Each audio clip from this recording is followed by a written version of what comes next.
표시판이 있어서 위험이라고 붙어 있는 곳이 있고, 어떤 곳에는 위험 표시판이 안 붙어 있는 곳이에요. 위험이라는 표시를 붙여 놓은 곳에는 거기에 들어가 누가 익사해도 책임이 없는데, 안 붙여 놓은 것은 그 안 붙여 놓음으로 인하여 책임을 그 모래 채취한 사람이 당하게 되는 거, 그런 게 있잖아요.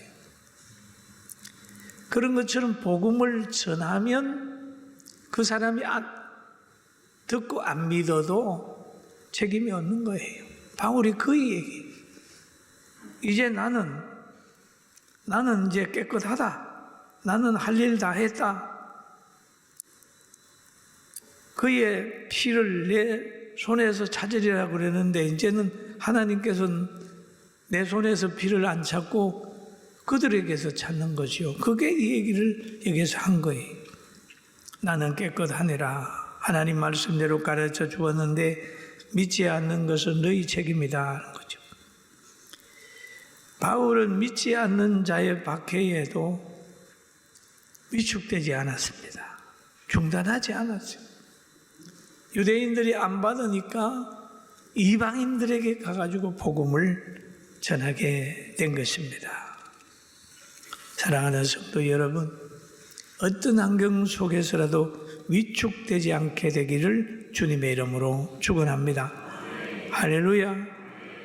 그리고 또 한 가지 보잖아요. 뭐를 보냐 하면, 왜 교회 안에 들어가서 하나님 어떻게 된 일입니까? 그렇게 물어보는데 왜 그럴까요?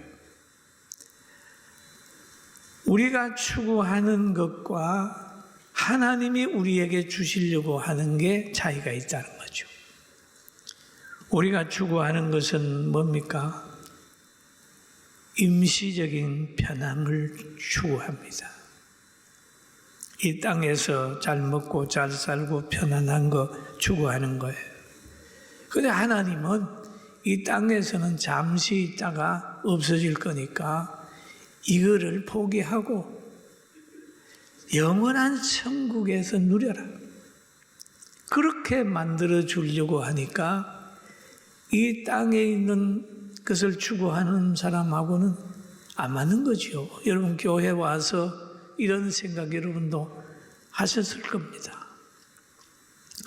다시 한번 알기 쉽게 얘기하면, 밖에 가출했던 자녀가 들어와서 집에 와서 정말 나가서 노니까 너무 좋은데 집에 오니 너무 골치 아프다 하는 사람 아이들도 있을 수 있어요. 왜?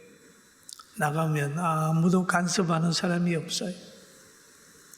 다리 밑에 자든지 뭐 하든지 아무도 간섭 안 해요. 그래 집에 들어와서 딱 있으면 아침이면 밥 먹으라고 깨우고, 나이가 좀 되면 직장 가라고 그러고, 공부하라고 그러고, 결혼하라고 그러고, 바르게 살아라고 그러고, 너무 힘들잖아요. 여러분 힘들다고 또 가출하면 되겠어요?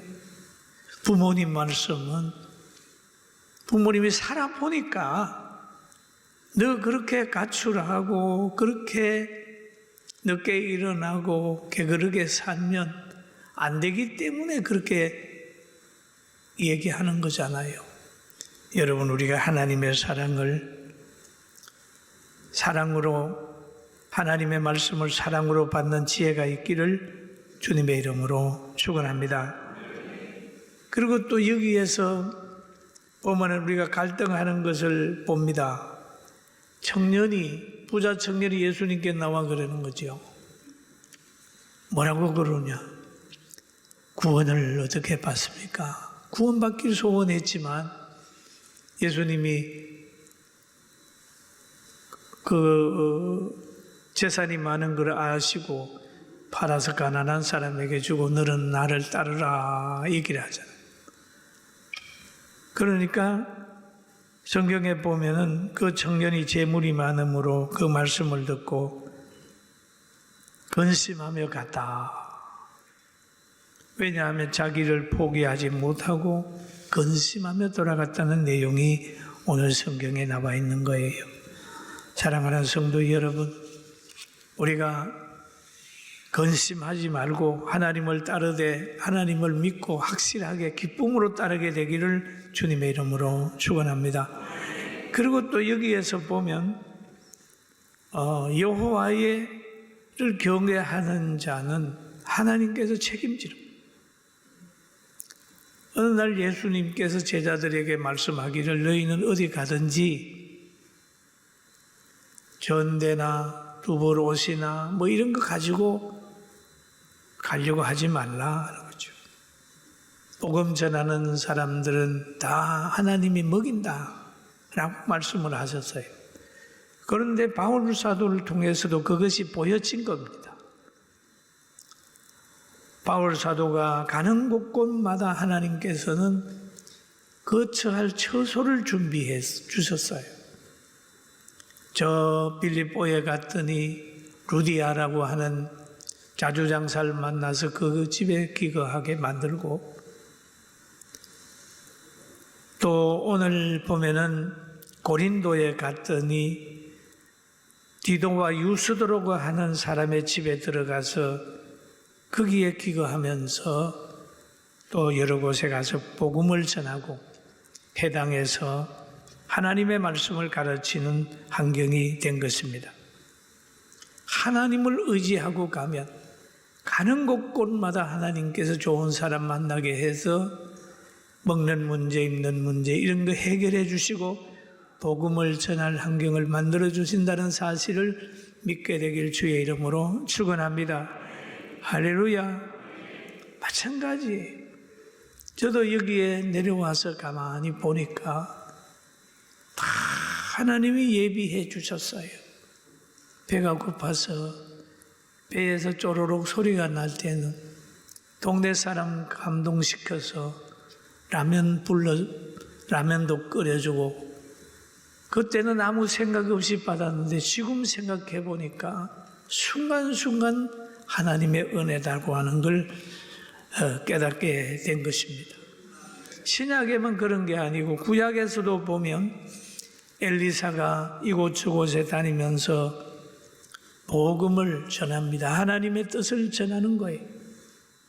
그럴 때에 스놉에 있는 여인은 엘리사가 그 가정 그 앞으로 지나갈 때마다 강건하여서 음식을 차려 드리게 되고, 또 엘리사는 그 음식을 먹고 그가 준비한 곳에서 쉬면서 복음을 전했다는 내용이 구약에도 있습니다. 여호와를 경외하는 사람은 복음 전하는 사람을 보호하고, 복음 전하는 사람을 하나님께서 붙들고 계시고 있다는 사실을 믿는 우리 모두가 되기를 주님의 이름으로 축원합니다. 그리고 예수님 당시에도 보면요, 마리아와 마르다가 예수님 늘 모시고 자기 집에 기거하게 했잖아요. 그러니까 방문하게 했어요. 방문하게 했을 때에 그 마르다는 잘 대접했고 마리아는 예수님의 말씀을 들었습니다. 그 결과는 어떻게 됐나요? 오라비 나사로가 죽었을 때에 예수님이 오셔서 그 나사로를 살려내가지고 울음을 웃음으로 바꾸어 주는 그런 역사를 체험하게 만든 것입니다. 사랑하는 성도 여러분, 우리도 하나님의 능력을 그대로 믿게 되기를 주님의 이름으로 축원합니다. 그리고 예수님께서 제자들에게 하신 말씀이 누가복음 10장 7절에서 9절에 있습니다. 그 집에 유하며 주는 것을 먹고 마시라. 일꾼이 그 삭을 받는 것이 마땅하니라. 이 집에서 저 집으로 옮기지 말라. 어느 동네에 들어가든지 너희를 영접하거든 너희 앞에 차려놓은 것을 먹고 거기에 있는 병자들을 고치고 또 말하기를 하나님의 나라가 너희에게 가까이 왔다 하라라고 하는 말씀이 있어요. 너희를 영접하거든 그 집에서 대접을 받아라. 신령한 것을 나누어 주었으면 육신의 것으로 공급받는 것 마땅한 일이다 라고 말씀을 하신 것이죠. 그리고 그 집에서는 병자를 고치고 라는 얘기를 합니다. 병자를 고치고. 베드로가 예수님 영접하게 되니까 그 장모가 고침을 받잖아요. 병자를 고치고. 멜리데 사람들이 바울을 영접하고 잘 선대할 때에 거기에 있는 사람들이 다 고침을 받았어요. 여러분, 하나님이 고치는 병은 지식의 병도 고치고 마음의 병도 고치고 정신병도 고치고 환경병도 고치고 가치관의 병도 고치는 거예요. 육체의 병, 그 이상의 것들을 다 고칠 수 있는 것이 하나님께 있음을 믿게 되길 주의 이름으로 축원합니다. 대단한 거죠.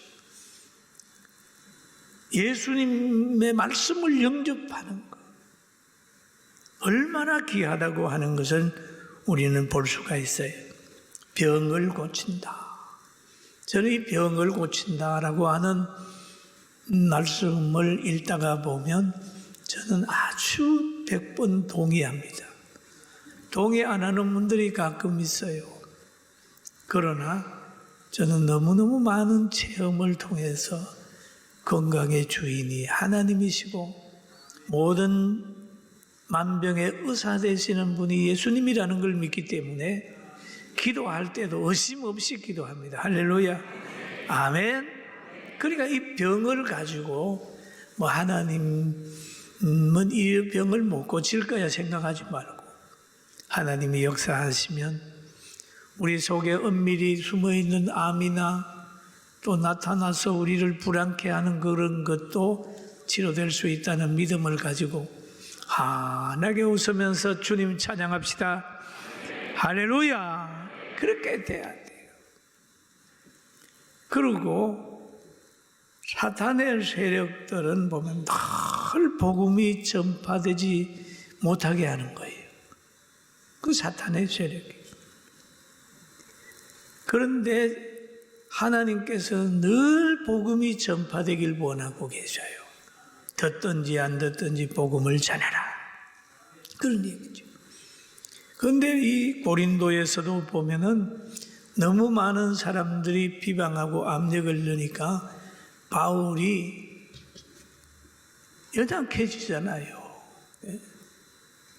아무리 믿음 있는 사람도 환경에서 막 이렇게 하면 연약해지더라고요. 저도 뭐 예외는 아니에요. 약해지는 거예요. 왜?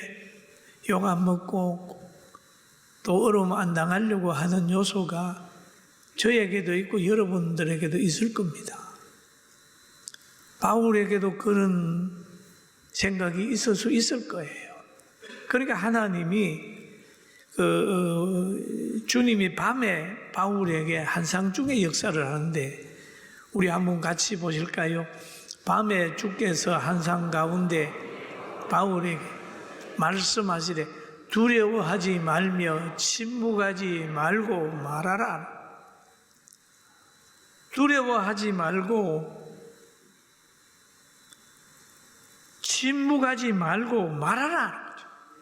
말하라. 이 말을 하면 막 비방을 받으니까 침묵하기 쉽단 말이에요. 그러니까 두려워하지 말고 침묵하지 말고 말하라. 말하라. 세상의 권세들이 계속해서 대적해 오기 때문에 사람은 위축되기 쉬워요. 지금 우리 한국교회가 많이 위축됐습니다. 질병, 코로나 걸릴까봐 두려워서 있는 사람, 또 그 말을 하게 되면 또 비난받을까봐 또 말도 못하고 있는 사람들이 있습니다. 또 보면은 말했다가 벌금 낼까봐, 고소당할까봐, 따돌림 받을까봐 겁내는 사람들이 있어요. 그의 환상 가운데 하나님이 바울의 심령과 환경을 아시고 두려워하지 말며 침묵하지 말고 말하라는 거죠. 하나님을 전능자고 말하며 예수 그리스도가 사망의 권세를 이기고 부활했다고 하는 걸 말하라는 거예요.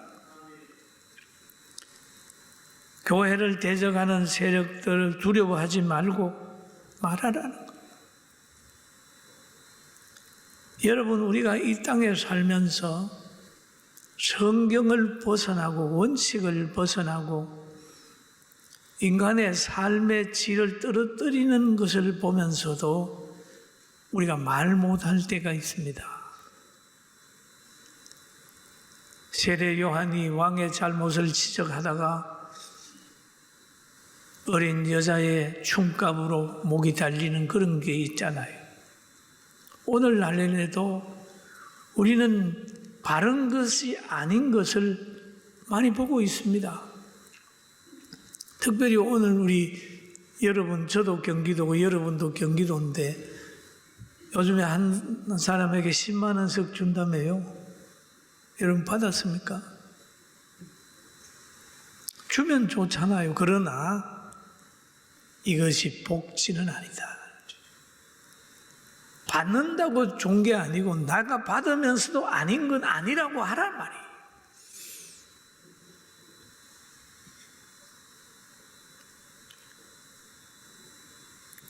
여러분, 성경에 보면은 고아와 가부를 환난 가운데 돌아보라. 가난하고 병든 사람들을 주님은 돌아봤어요.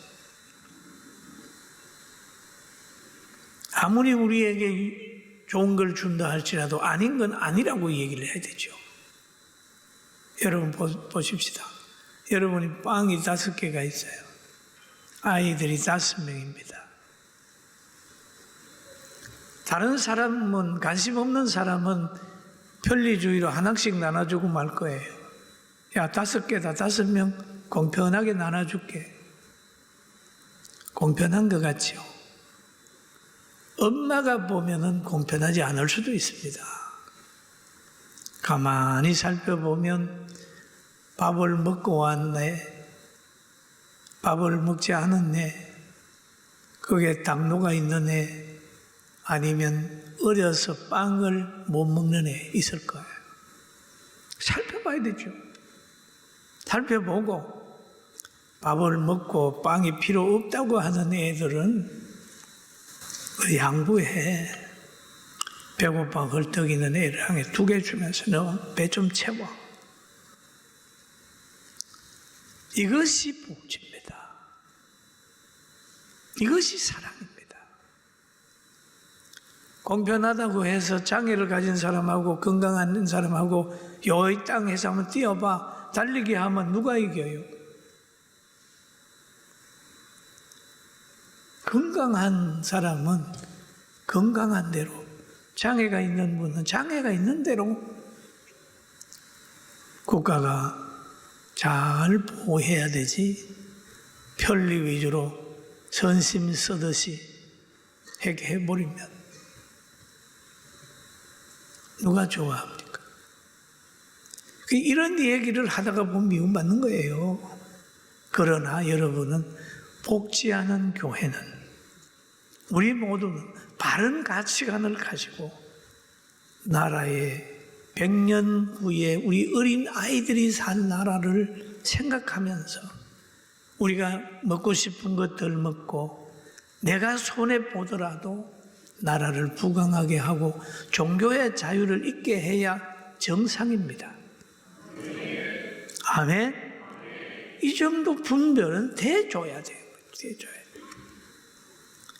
뭘 하나 조금 주면 좋다 좋다 이렇게 해서는 안 되는 거죠. 복음 전하는 사도나 이런 사람들도 말 안 하면 욕 안 먹는 거예요. 말 안 하면 비방 안 당하는 거거든요. 가만히 있으면 되는 거예요. 그러나 가만히 있는 건 하나님의 뜻이 아니에요. 그러면서 하나님이 말씀하잖아요. 내가 너와 함께 있음에 어떤 사람도 너를 대적하여 해롭게 할 자가 없을 것이니 이는 이 성중에 내 백성이 많음이니라 그랬습니다. 내가 너와 함께 함이라. 그럼 너와 함께 하겠다는 그분이 누구냐 하는 걸 우리는 알아야 됩니다.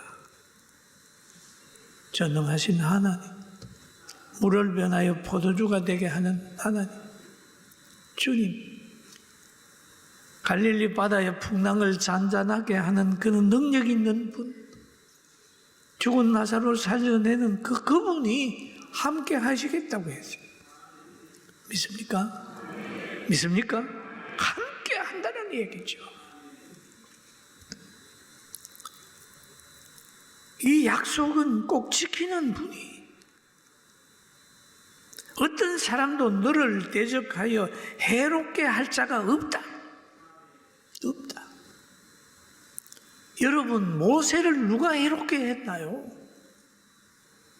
하나님이 함께 했더니 애굽의 왕도 좌우 못했어요. 홍해수도 그가 가는 길을 막지 못했습니다. 하나님이 함께하는 다니엘을 누가 감당했나요? 누가 죽일 수 있나요? 사자굴에 집어넣어도 안 죽고 나오잖아요. 이런 전능하신 하나님의 능력을 믿게 되기를 주의 이름으로 축원합니다. 해롭게 할 자가 없다. 인격에 손상을 입힐 자도 없고 육체에 고통을 줄 자도 없고 정신적으로 환경으로 고통을 줄 자가 없다. 너를 해롭게 할 자가 없다 라고 얘기를 한 겁니다. 그러면서 하는 말이 이 성중에 내 백성이 많음이라. 이 성중에 너가 전하는 이 진리를 믿는 사람이 많다. 많다. 진리를 요구하는 사람이 많다. 그러니까 말해라 라는 거죠. 때로는 바울의 눈에는 보이지 않지만은 그 중에 믿는 사람이 많이 있는 거죠. 여러분, 우리는 살아가다 보면 외로움을 느낄 때가 있습니다. 외롭다. 나밖에 없다. 나는 아무 사람에게도 의지할 데가 없구나. 그렇게 생각할 때가 있을 수 있습니다. 그러나 하나님은 여러분을 기억합니다. 따라합니다. 하나님은 나를 보고 계시고 사랑하고 계시고 인도해 주신다. 그럼요. 하나님. 구약에 보면 엘리야가 아합과 이세벨을 통해서 너무 고생을 했어요. 바알 선지자들과 바알 섬기는 사람들이 너무 난폭해가지고 선지자들을 막 죽였어요. 최고의 순환기였습니다. 그럴 때 하나님 앞에 그런 거예요. 하나님, 선지자들이 다 죽고 저만 남았습니다. 저만 남았습니다. 그렇게 얘기할 때 하나님이 뭐라고 그러냐 하면 내가 이스라엘 가운데 7,000명을 남기리니 7,000명을 남기리니 바알에게 무릎 꿇지 아니하고 다 바알에게 입 맞추지 아니한 사람을 남겼다. 여러분, 교회가 약해지고 힘이 없는 것 같지만 바알에게 무릎 꿇지 않고 생명을 내걸고 기도하는 사람이 있다는 걸 믿게 되길 주의 이름으로 축원합니다. 아멘. 있습니다, 여러분.